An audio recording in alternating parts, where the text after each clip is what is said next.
क्या आपने कभी सुना है एक राजकुमार की अनोखी कहानी? क्या आपने कभी सोचा है कि इस कहानी में एक डरावना राक्षस भी हो सकता है जो राजकुमार के जीवन को खतरे में डाल सकता है?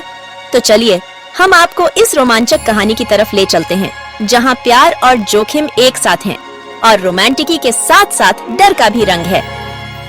यह कहानी उस समय की है जब एक राज्य में एक सुंदर राजकुमार सुंदर राजकुमारी के साथ अपनी शादी की तैयारी कर रहा था। महल में तैयारी का माहौल था जिसमें फूलों की वर्षा हो रही थी। राजकुमार अपने कमरे में सोते हुए राजकुमारी की यादों में खोया हुआ था और बाहर का मौसम भी बहुत सुंदर था। जैसे ही उसने खिड़की से बाहर देखा, राजकुमार को राजकुमारी से मिलने की इच्छा हुई, इसलिए वह अपने महल से छिप गया, एक घोड़ा पकड़ा, उस पर सवार हुआ और राजकुमारी से मिलने के लिए निकल पड़ा। रास्ते में यात्रा करते समय उन्हें प्यास लगी और वे पानी की तलाश में जलाशय की तलाश करने लगे।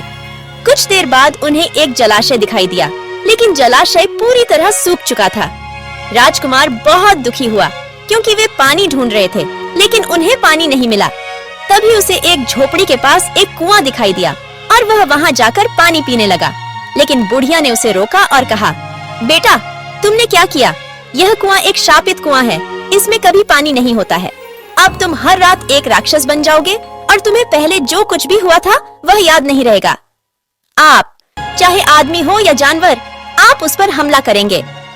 राजकुमार ने तनाव में आकर पूछा, क्या इसका कोई समाधान है माँ? बुढ़िया ने कहा, बेटा, इसका एक ही उपाय है। 5 मील दूर एक पहाड़ है जहाँ एक संजीवनी बूटी का पौधा है जिसका रस पीने से तुम इस श्राप से मुक्त हो सकते हो। लेकिन रात के समय तुम अच्छी तरह छुप जाना, नहीं तो तुम किसी को चोट पहुंचा सकते हो। राजकुमार ने कहा, ठीक है माँ। इसके बाद राजकुमार वहां से चला गया।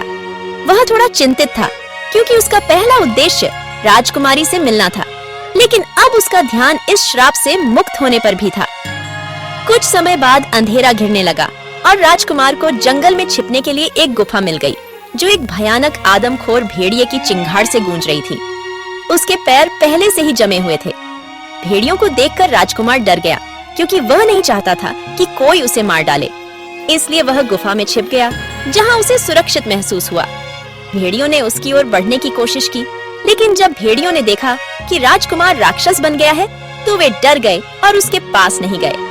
राजकुमार की आवाज से भेड़िए डर गए और राजकुमार ने भेड़ियों को मार डाला।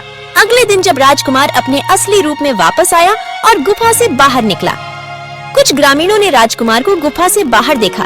उन्होंने राजकुमार से पूछा कि तुम बहुत बहादुर हो, तुम पूरी रात इस गुफा में क्यों रहे? क्योंकि वहाँ एक खतरनाक भेड़िया है। भेड़िए ने तुम्हें नुकसान नहीं पहुँचाया? राजकुमार ने उत्तर दिया, नहीं, उसने मुझे कोई नुकसान नहीं पहुँचाया, लेकिन मैंने उसे मार डाला है और उसका शव गुफा के अंदर है। यह सुनकर गांव के लोग हैरान रह गए और गुफा के अंदर जाकर भेड़िए का शव देखा।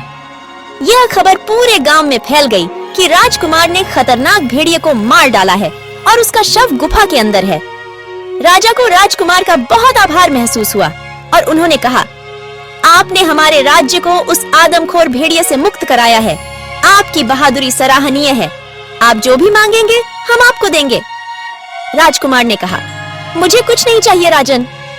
फिर भी राजा ने उसे एक जादुई कालीन भेंट किया और कहा, यह तुम्हारे लिए है, तुम इससे अपनी मंजिल तक तेजी से पहुंच पाओगे।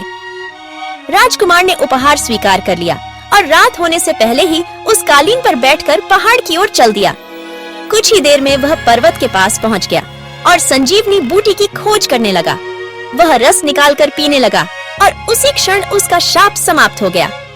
इस कहानी के आखिरी पन्नों पर राजकुमार और राजकुमारी की शादी हो गई और वे खुशियों से भरपूर जीवन बिता रहे हैं। डरावने राक्षस का साया उनके जीवन से हमेशा के लिए हट गया। अगर आपने इस कहानी का आनंद लिया है तो कृपया हमारे चैनल को लाइक, शेयर और सब्सक्राइब करना न भूलें, ताकि हम और भी रोमांचक कहानियाँ आपके लिए लाएं। आपका साथ हमारे लिए महत्वपूर्ण है। धन्यवाद।